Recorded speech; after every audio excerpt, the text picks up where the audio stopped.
بسم اللہ الرحمن الرحیم۔ بلڈ پریشر کنٹرول کرنے کے گھریلو نسخے۔ لہسن کو ہائی بلڈ پریشر کا دشمن نہ کہا جائے تو غلط ہوگا۔ ہائی بلڈ پریشر میں لہسن کی کچی کلی چبا کر کھانے سے بلڈ پریشر میں کمی واقع ہوتی ہے۔ منکا ہائی بلڈ پریشر کو نارمل کرنے میں مفید ہے۔ روزانہ نہار میں ایک منکا اور لہسن کا ٹکڑا ایک ساتھ کرش کر کے کھائیں۔ انشاءاللہ کبھی ہائی بلڈ پریشر کی شکایت نہ ہوگی۔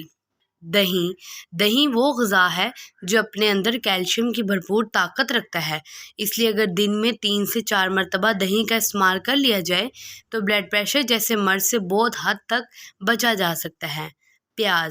پیاز کا کھانوں اور سلاد کے ساتھ استعمال ہائی بلڈ پریشر کے مرض کے لیے نہایت نفع بخش ہے۔